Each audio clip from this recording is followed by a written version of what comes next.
అది ధర్మశాస్త్రం ప్రకారం, ఆధ్యాత్మిక శాస్త్రం ప్రకారము అనుభవించాల్సి వస్తూ ఉంటుంది. అయితే అనుభవించాల్సి వచ్చినా సరే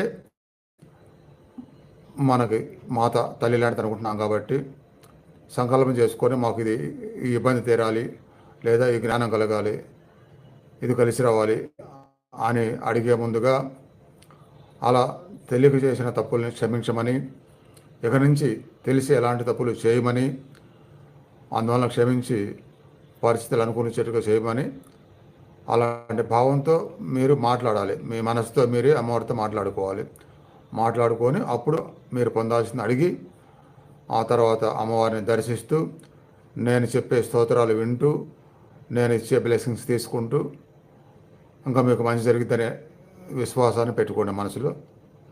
విశ్వాసం ఉండాలి, సంశయాలు ఉండకూడదు. విశ్వాసం ఉంటే అప్పుడు అమ్మ కూడా